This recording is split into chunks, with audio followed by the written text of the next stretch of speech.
हिमाचल प्रदेश के मुख्यमंत्री ठाकुर सुखविंदर सिंह सुक्खू के बजट पेश करने से पहले भाजपा विधायक दल ने विधानसभा परिसर में धरना प्रदर्शन किया।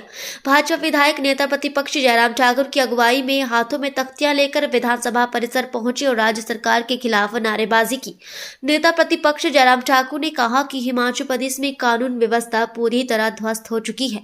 राज्य में गैंगवार जैसी स्थिति पैदा हो गई है और सरकार इस सबसे गंभीर नहीं दिख रही। नेता प्रतिपक्ष जयराम ठाकुर ने बिलासपुर के पूर्व कांग्रेस विधायक बंबर ठाकुर को भी ऐसे समय में राजनीतिक बयानबाजी न करने की सलाह दी। उन्होंने बंबर ठाकुर की ओर से भाजपा विधायक त्रिलोक जम्वाल पर लगाए जा रहे आरोपों को लेकर कहा कि पूर्व विधायक को किसी भी तरह की राजनीतिक बयानबाजी नहीं करनी चाहिए, वे किसी निष्कर्ष पर नहीं पहुंच सकते हैं। उन्होंने कहा कि आज राज्य में स्थिति बेहद गंभीर हो चुकी है। खालिस्तान समर्थक हिमाचल प्रदेश में आकर खालिस्तान जिंदाबाद के नारे लगा रहे हैं और राज्य सरकार कोई गंभीर कार्रवाई करते हुए नजर नहीं आ रही। देखिए, बिलासपुर में होली के दिन जो घटना घटी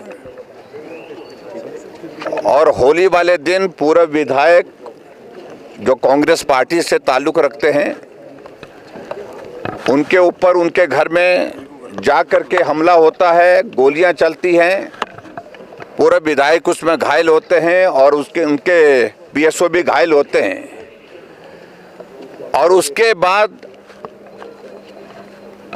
जो हत्या का प्रयास करने के लिए जो लोग आए थे, जो दोषी हैं, वो चल करके वहां से भाग निकले। अभी तक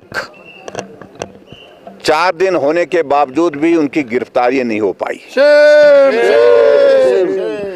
स्वाभाविक रूप से देवभूमि हिमाचल प्रदेश के लिए चिंता का विषय है और मेरा ये मानना है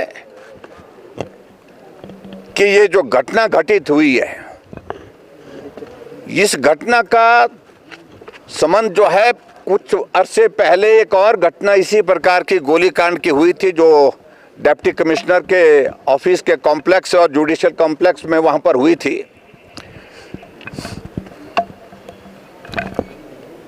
लोग इस बात को उस सारी घटना से जोड़ रहे हैं, लेकिन हम उस पर अभी कुछ कहना नहीं चाह रहे हैं क्योंकि इन्वेस्टिगेशन की प्रोसेस अभी तक चली है। इसलिए इन्वेस्टिगेशन की प्रोसेस जब तक कंप्लीट नहीं होती तब तक के लिए उचित नहीं होगा उस पर बोलना। लेकिन कुल मिलाकर के इस बात को लेकर के आज पूरे हिमाचल प्रदेश में, हिमाचल के साथ पूरे देश भर में इस बात की चर्चा है कि इस सारी घटना का आखिरकार लेना देना जो है वो नशा माफिया से जुड़ा हुआ लग रहा है। और ऐसी सूरत में मैं सिर्फ इतना ही कहना चाह रहा हूं कि जो पूरा विधायक घायल हुए हैं, डॉक्टर की रिपोर्ट के मुताबिक वो खतरे से बाहर हैं, ये हम सब के लिए संतोष का विषय है। उनका जो पीएसओ वो भी खतरे से बाहर बताए जा रहे हैं। लेकिन उसके बावजूद जिस तरह से पूरा विधायक के बयान राजनीतिक दृष्टि से आ रहे हैं, वो सचमुच में एक दुख का विषय है। अभी उनको स्वस्थ होना चाहिए, हम उनको शीघ्र स्वास्थ्य की कामना करते हैं, लेकिन राजनीतिक बयानबाजी देने का ये वक्त नहीं है। अभी तो सरकार उनकी पार्टी की है। सरकार का दायित्व बनता है कि जो दोषी हैं, जो भाग निकले हैं, उनके खिलाफ कार्रवाई होनी चाहिए, जल्दी वो पकड़ में आना चाहिए और कानून के मुताबिक उनके खिलाफ कार्रवाई होनी चाहिए। इसी पर मुझे लगता है कि उनको ज़्यादा फोकस करना चाहिए। लेकिन उसके बावजूद जिस तरह से बयानबाजी दी जा रही है, ये बहुत दुर्भाग्यपूर्ण है। और जो गोलीकांड पिछड़ा हुआ है, जिसका मैंने जिक्र किया कि जुडिशियल कॉम्प्लेक्स में हुआ था, आखिरकार अगर उस पृष्ठभूमि में जाएं, उनके तार किससे जुड़े हुए हैं?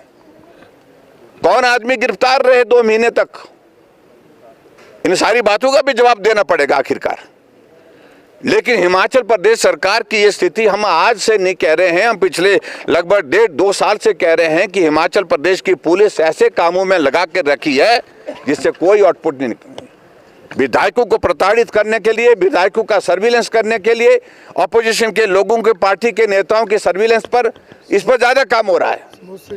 समोसे की जांच हो रही है, मुर्गे पर एफआईआर हो रही है, लेकिन चिट्टा माफिया दना रहे हैं और अल्टीमेटली उसका परिणाम जो है, गंभीर परिणाम अभी आपके सामने जो है, जो गोलीकांड हुआ है। और ये मैं कहता हूं ये गैंगवार है। इस बात को लेकर के आज हिमाचल प्रदेश का आम आदमी चौक चौराहे पर बात कर रहा है। तो इसलिए सरकार को गंभीरता से इन सारी चीज़ों को लेकर के हिमाचल प्रदेश देवभूमि में हमारी कानून व्यवस्था में सुधार हो, वो ठीक हो, इस बात को सुनिश्चित करने के लिए कदम उठाने की आवश्यकता है। लेकिन सरकार को लगता है कि वो सारी चीज़ से कोई लेना देना नहीं है। आज हिमाचल प्रदेश में दूसरे प्रदेश के लड़के आ रहे हैं तो हुड़दंग मचा रहे हैं, खालिस्तान जिंदाबाद के नारे लगा रहे हैं, भिंडरावाला के फोटो लगा करके, झंडे लगा करके वो चले हुए हैं। ये भी मुझे लगता है कि चिंता का विषय है। मुझे लगता है कि हिमाचल प्रदेश की कानून व्यवस्था को जो जिस निम्न स्तर पर जाने का इस वर्तमान सरकार ने काम किया है, आज से पहले ऐसी स्थिति कभी नहीं देखी गई। मैं उम्मीद करता हूं कि जल्दी इस बारे में कार्रवाई हो और जो दोषी है उनको सजा हो। और अभी तक आज हमने, क्योंकि होली के बाद विधानसभा बंद थी, वर्किंग डेज नहीं थे, तो आज बजट भी प्रस्तुत होना है और हम तो चाहेंगे कि मुख्यमंत्री इस सारे गंभीर विषय को लेकर के बजट प्रस्तुत होने से पहले स्टेटमेंट दे, हाउस में स्पष्ट करें कि आखिरकार ये देवभूमि हिमाचल प्रदेश आपकी सुक्खू जी की सरकार व्यवस्था परिवर्तन के अंतर्गत कहां जा रहा है। इन सारी बातों को लेकर के भारतीय जनता पार्टी के विधायक दल ने तय किया कि आज हम सत्र में प्रवेश होने से पहले, विधानसभा जाने से पहले अपनी बात आप सबके साथ साझा करते हुए प्रदेश के लोगों तक पहुंचाने की कोशिश करेंगे कि देवभूमि हिमाचल प्रदेश में कानून व्यवस्था नाम की कोई चीज रही नहीं। Thank you. ठाकुर ने ये कहा है कि चिट्टा माफिया को संरक्षण तो त्रिलोक जम्वाल दे रहे हैं। देखिए, उन सारी चीज़ों का कोई मतलब नहीं है। मुझे लगता है कि पहले तो उनको स्वस्थ होने की बारे में जो है वो आराम करना चाहिए। थोड़ा डॉक्टर ने उनको जो सलाह दी है उसके मुताबिक, राजनीतिक बयान देने का ये वक्त नहीं है। और वो कोई ही can not jump to the conclusion कि क्या वो इन्वेस्टिगेशन की प्रोसेस को तय नहीं करेंगे। वो किसी का ऊपर आरोप लगाने की बातें छोड़े। अगर आरोप लगाने की बात है तो गंभीर आरोप तो वो है कि उनका ही बेटा जेल में दो महीने किस लिए रहा है। कौन लोग थे वो जिनको लाया गया था वहां से, पंजाब से, जहां पर उन्होंने गोलीबारी की है। इन सारी बातों को भी जवाब देना पड़ेगा। जो एसआईटी गठित की, एसआईटी गठित, हमारा पूरा भरोसा है, हम उम्मीद कर रहे हैं, हम कह रहे हैं कि जल्दी कार्रवाई हो।